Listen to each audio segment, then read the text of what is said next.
Buenas tardes, hermanos, Dios les bendiga. Vamos a tener hoy nuestro estudio, sábado, nuestro estudio de la palabra de Dios de Escuela de Formación Cristiana, que estamos dando estos estudios, las bases doctrinales de nuestra fe. Y es necesario que conozcamos nuestras raíces, obviamente que están en la Biblia, en la palabra de Dios, y que en la Sagrada Escritura se enseña la sana doctrina.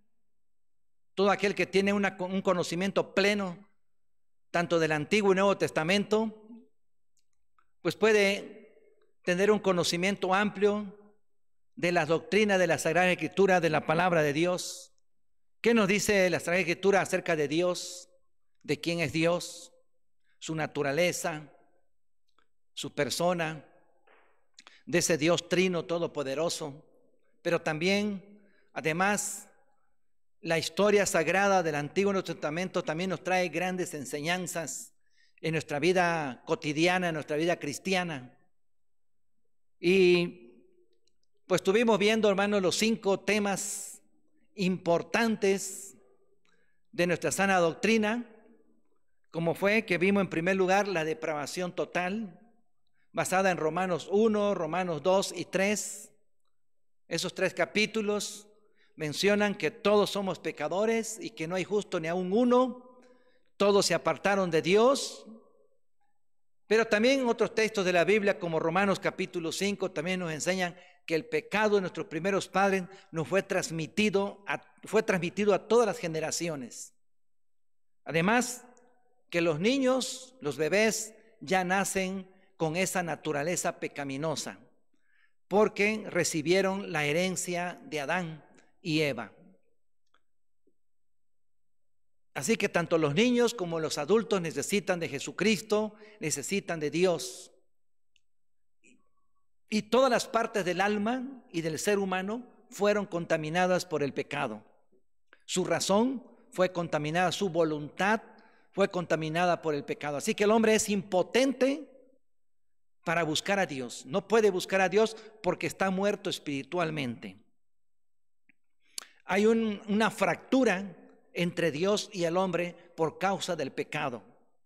Y el pecado no permite que el hombre vea con claridad el plan perfecto de Dios, que pueda confiar y creer en Jesucristo, sino por la intervención soberana del Espíritu Santo, quien es el que nos cambia y nos transforma.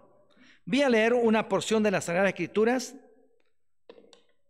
y pido que escuchen con atención lo que dice Efesios capítulo 2, versículo 8 y 9, dice así: porque por gracia sois salvos por medio de la fe, y esto no de vosotros, pues es don de Dios, no por obras, para que nadie se gloríe. Este texto nos habla de la gracia de Dios y que somos salvos por esa gracia, que es un don de Dios.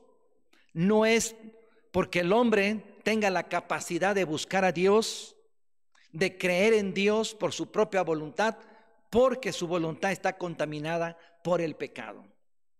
El primer punto que vimos entonces, hermano, fue la depravación total y que el hombre no puede buscar a Dios.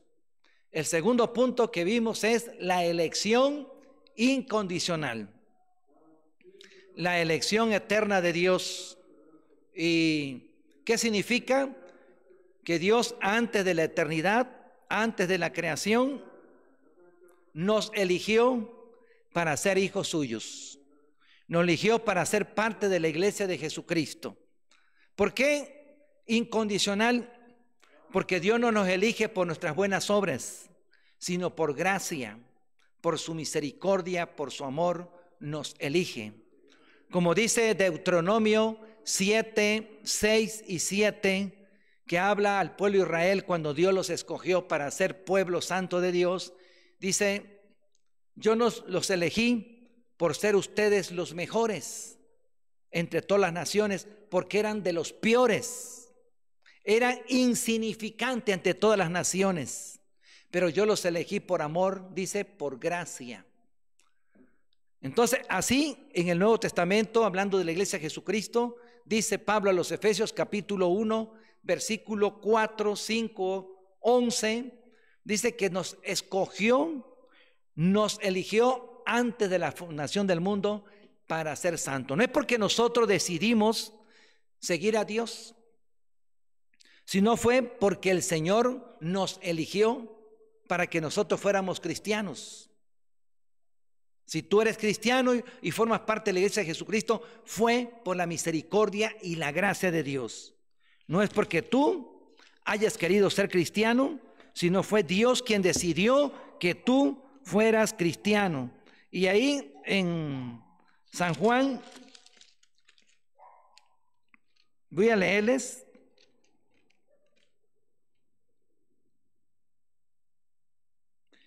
San Juan capítulo 15 versículo 16 dice así el Señor a sus discípulos. Dice de la siguiente manera, escuchen con atención, hermanos. No me elegisteis vosotros a mí, sino que yo os elegí a vosotros y os he puesto para que vayáis y llevéis fruto y vuestro fruto permanezca, para que todo lo que pidiereis al Padre en mi nombre, Él os lo dé. Aquí, hermanos, no hay vuelta de hoja. Con toda claridad dice el Señor que no fuimos nosotros los que elegimos a Jesucristo, sino fue Jesucristo quien nos eligió a nosotros. Y a través de la obra del Espíritu Santo, ese poder sobrenatural, nos transformó y nos cambió. Por eso se llama elección incondicional, porque Dios te elige por gracia. No es por tus buenas obras, no es porque tú desees buscar a Dios, sino es que Dios condesciende con el hombre, lo rescata y le da una nueva vida a través de los méritos de nuestro Señor y Salvador Jesucristo. Pero nos escogió antes de la fundación del mundo. Todavía no habías nacido, todavía ni el mundo existía, y Dios en su decreto eterno te eligió para ser parte del pueblo de Dios. Ese es el segundo punto de la doctrina que vimos, y la tercera es expiación particular. Quiere decir que nuestro Señor Jesucristo vino a este mundo a morir por su iglesia y por su pueblo. No vino a morir por todo el mundo, murió nada más por la iglesia. Y lo muestra en su oración de intercesión en San Juan capítulo 17, versículo 9, dice, cuando está orando por sus discípulos: Señor, no pido por el mundo, sino pido por los que me has dado, los discípulos que me has dado. Y dice también ahí: Señor, ninguno de los que me diste se perdió, solamente el hijo de perdición. Hablando de Judas Iscariotes. Y ese pasaje y tantos otros pasajes más nos mencionan que la elección viene de parte de Dios. ¿Qué dice Pablo en Romanos capítulo 9? Dice: no es del que quiere ni del que corre, sino del que Dios tiene misericordia. No es del que quiere ser cristiano, sino es del que Dios quiere que sea cristiano. Es Dios quien decide quién es cristiano, quién es parte de su iglesia, y también quiénes no lo van a hacer. Dios en todo esto es soberano, y ahí está la doctrina también de la predestinación. Son cristianos, son escogidos por Dios aquellos que Él predestinó desde antes de la fundación del mundo para ser pueblo suyo. Y el tercer punto que vimos, hermanos, ya vimos la depravación total, la elección incondicional, la expiación particular. El otro es la gracia irresistible. ¿Qué significa al decir gracia irresistible? Nadie puede resistir la gracia de Dios. Estos 5 puntos están unidos, entrelazados. No puedo decir yo creo en un punto de los 5 y los otros no los creo. Porque si tú crees uno y otro más no lo crees, ahora toda esa doctrina se viene abajo. Hay una unidad en esta doctrina o en esta sana doctrina. Entonces, gracia irresistible, que es el cuarto punto que vimos, hermanos, quiere decir que nadie puede resistir la gracia de Dios. Al quien Dios decide salvar, lo salva. Y al que Dios decide pasar por alto y no salvar, Él es soberano, y Él sabe a quién no le va a dar vida eterna. Y ya les dije hace un momento, dice Pablo en Romanos, no es del que quiere ni del que corre, sino del que Dios tiene misericordia. Un ejemplo de la gracia irresistible de Dios es la conversión de Pablo en Hechos capítulo 9. Pablo era un perseguidor de la iglesia, no quería ser cristiano ni de broma. Pablo estaba enojado con Dios y con los cristianos. Lo más curioso es que se pensaba que Pablo estaba al servicio de Dios. Pablo así pensaba, que al perseguir la iglesia de Jesucristo, él estaba haciendo una buena obra de parte de Dios. Pero cuando va camino a Damasco a perseguir a los cristianos, tiene un encuentro sobrenatural con nuestro Señor Jesucristo. Y Pablo es transformado por el Espíritu Santo. Y él le dice al Señor, Señor, ¿qué quieres que yo haga?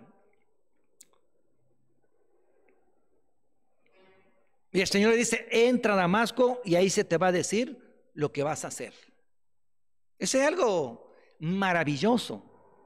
Porque Pablo ni de broma quería ser cristiano. ¿Quién es que transforma a Pablo? ¿Quién lo cambia? A Dios.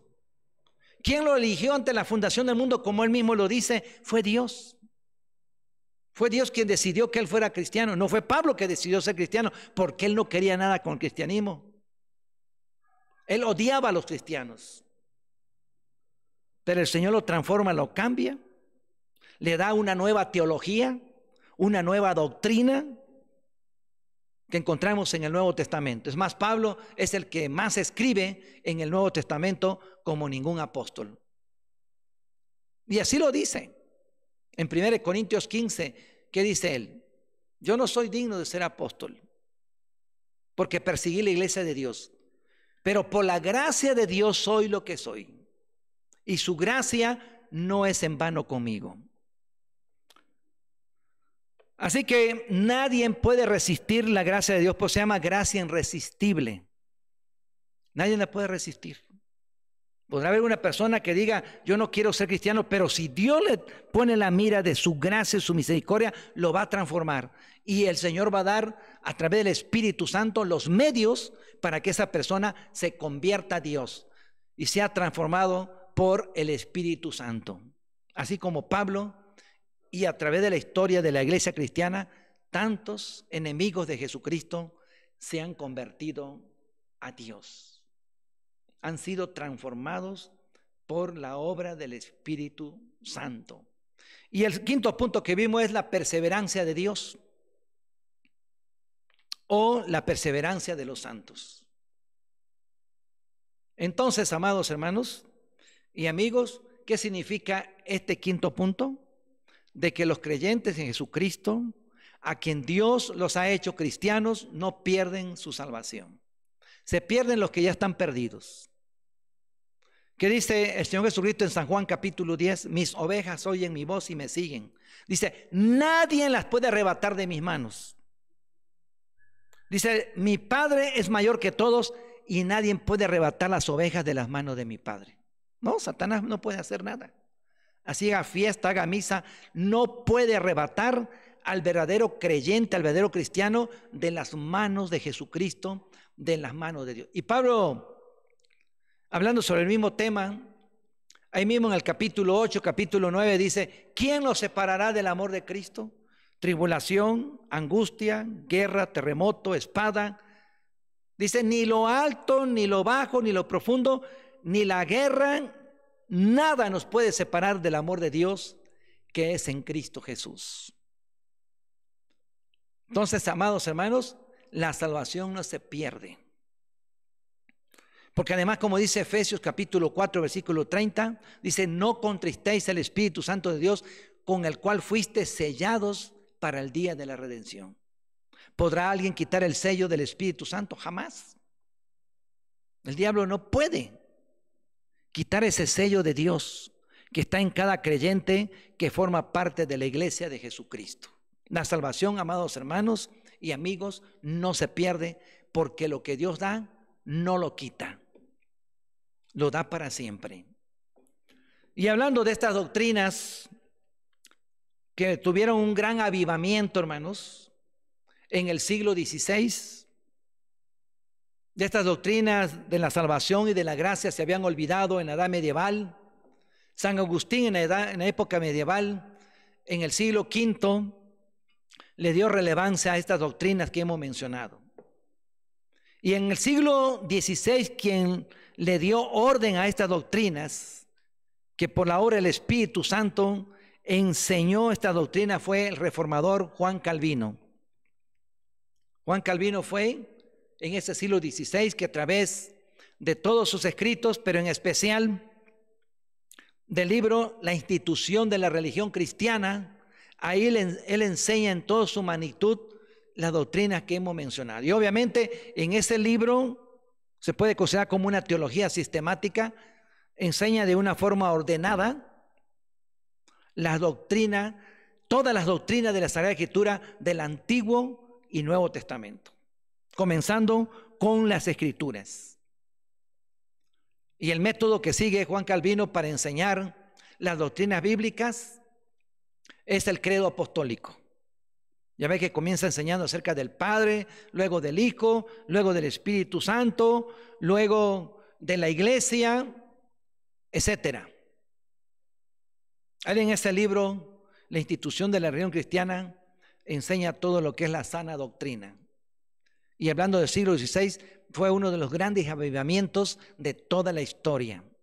Se puede decir, así como el avivamiento de la iglesia primitiva, así fue el avivamiento del siglo XVI. Ahora han habido avivamientos en diferentes partes del mundo, donde la iglesia está predicando, donde la iglesia es perseguida y la iglesia sigue adelante. Especialmente en los países musulmanes, hoy en la actualidad se predica el evangelio, donde la iglesia es perseguida como si estuviera viviendo el primer siglo de la era cristiana, la época de la iglesia primitiva, porque no hay libertad en los países musulmanes para predicar y enseñar el evangelio.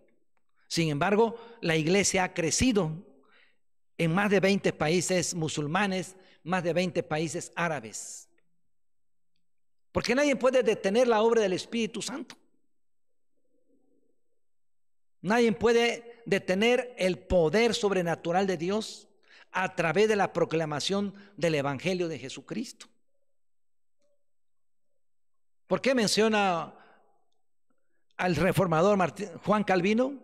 Porque igual que Martín Lutero, predicaron el Evangelio en ese siglo, y diferentes naciones, diferentes países, varios países se convirtieron al Evangelio de Jesucristo. Ellos vivían en el oscurantismo de la edad medieval, adoraban ídolos y estaban llenos de tradiciones. Ya la Biblia no se leía. Es más, la Biblia estaba prohibida leerla.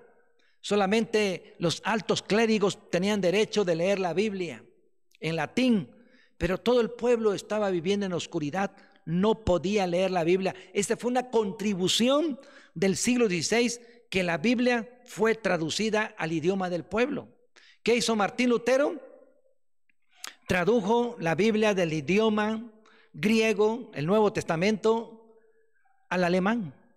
Después Melanchthon, uno de los grandes líderes también, amigo de Martín Lutero, juntamente con Lutero, tradujeron el Antiguo Testamento. Y así se completó la Biblia en alemán. Y así, igualmente, en Francia fue traducida de los idiomas originales de la Biblia en francés, en portugués, en español. En el mismo siglo XVI, por Casiodoro de Reina y Cipriano de Valera, la Biblia fue traducida al español por Casiodoro de Reina, y luego, años más tarde, revisada por Cipriano de Valera. Y damos gracias a Dios que la Biblia la tenemos en nuestro idioma, por esos hombres que Dios usó en el siglo XVI. Y los siglos que siguieron, la Biblia fue traducida en los diferentes idiomas del mundo. Hoy en la actualidad, la Biblia ha sido traducida en más de 3,000 idiomas y dialectos. Es el libro más leído en todo el mundo. Y no cabe duda que todo eso es la gracia de Dios. Pero regresando un poco a Juan Calvino, A Juan Calvino se le menciona como el exégeta del siglo XVI. Es cierto que Martín Lutero fue un gran reformador y a través de su confesión que escribió de Habsburgo y enseñó la palabra de Dios, pero el que le dio forma, quien la sistematizó y se le llama el exégeta de la Reforma, es el reformador Juan Calvino, que a través de sus comentarios, a través de su institución de la religión cristiana, enseñó la palabra. Es más, Lutero en un escrito dijo lo siguiente cuando leyó la institución de Calvino: si esto se hubiera leído anteriormente, hubiera unido a todos los cristianos del siglo XVI. Y así, varios países, como le dije, una gran parte de Francia, toda Suiza se convierte al cristianismo en el siglo XVI, Inglaterra, Escocia, Bélgica, Suecia, Rumanía y tantos otros países, hermanos, donde se predicó el evangelio. No fue una ciudad, fueron naciones completas de Europa que se convirtieron al Señor. Y de ahí de Europa el evangelio se trajo a América. En el mismo siglo XVI llegó la Biblia en español a México y América Latina, porque ya en el siglo XVI Casiodoro de Reina había traducido la Biblia del hebreo, del griego al español. Así que llegó el Antiguo y Nuevo Testamento en ese mismo siglo XVI. Primero llegó el Nuevo Testamento por otro español, pero Casiodoro de Reina tradujo todo el Antiguo y el Nuevo Testamento. Y Juan Calvino, pues ahora sí que en el siglo XVI enseñó la sana doctrina, a la cual somos nosotros herederos. Enseñó lo que el apóstol Pablo le dio relevancia a la palabra en el Nuevo Testamento, lo que Agustín enseñó en el siglo V, Juan Calvino le dio relevancia. Y damos gracias a Dios por este hombre que Dios usó en el siglo XVI y que otras denominaciones evangélicas han adoptado ese sistema doctrinal de Juan Calvino, todo lo que enseñó en el siglo XVI. Algunos como que lo quieren negar, pero lo que ellos enseñan, no se dan cuenta, Juan Calvino lo enseñó en el siglo XVI. Y hoy en día le seguimos dando gran relevancia a esa enseñanza. Juan Calvino era francés, en tanto que Lutero era alemán, Juan Calvino era francés, pero de Francia se fue huyendo y llegó a Ginebra, Suiza. Y ahí en Ginebra, Suiza, huyendo de la Inquisición, huyendo de las persecuciones, él quería seguir viajando. Ya había estudiado Biblia, teología, griego, hebreo, filosofía, literatura, pero él quería seguir estudiando. Y ahí se encuentra con un famoso reformador contemporáneo a Lutero, Guillermo Farel. Y Guillermo Farel lo invitó a predicar la palabra de Dios ahí en Ginebra, Suiza, pero también en todo el país de Suiza. Y Juan Calvino se negó, dice: no, yo no tengo interés, estoy de acuerdo con la reforma, creo en Jesucristo, estudio la Biblia, pero nada más. Pero Guillermo Farel le dijo lo siguiente: la maldición caiga sobre ti si tú sigues tus propios intereses y no quieres predicar el evangelio de Jesucristo. Mismo Juan Calvino en una ocasión comenta en uno de sus comentarios que ese mensaje, esas palabras de Guillermo Farel llegaron a su corazón y decidió quedarse en Ginebra y ser uno de los grandes reformadores de Ginebra y de toda Suiza y de una gran parte de lo que es ahora Europa. Naciones completas se convirtieron al evangelio de Jesucristo porque ya vivían en el oscurantismo, ya no se predicaba ni se enseñaba la Biblia, sino puras tradiciones de la religión tradicional solamente se enseñaban, pero la palabra ya no se enseñaba. Por eso, hermanos, es de gran relevancia predicar e enseñar la sana doctrina. Y los sábados vamos a seguir enseñando un poco de historia, pero también las bases de nuestra doctrina cristiana. Que Dios los bendiga, hermanos. Vamos a inclinar nuestro rostro y vamos a orar al Señor. Hay ustedes en sus hogares y yo aquí en el templo. Señor, te alabamos, te bendecimos. Te damos gracias en esta preciosa tarde por todo tu amor, por toda tu misericordia, por todo tu cuidado que tienes para con nosotros, por tu paciencia, por tu tolerancia. Pido la ayuda y la dirección de tu Espíritu Santo, que nos dé sabiduría, Señor, para entender tu palabra, para atesorar tu palabra en nuestro corazón y la pongamos por práctica todos los días de nuestra vida.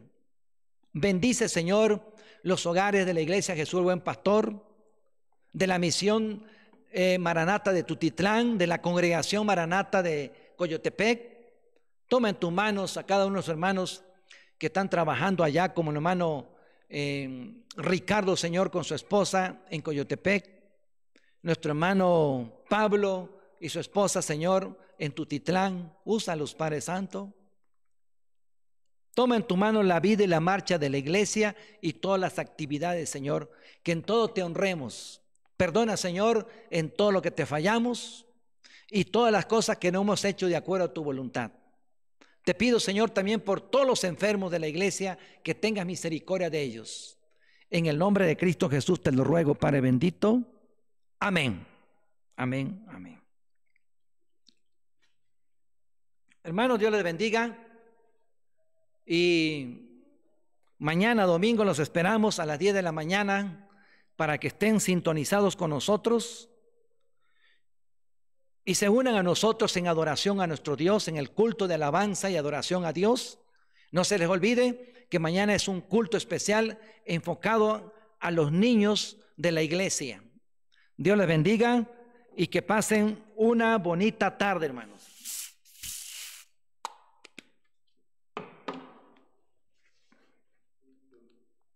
Hermanos.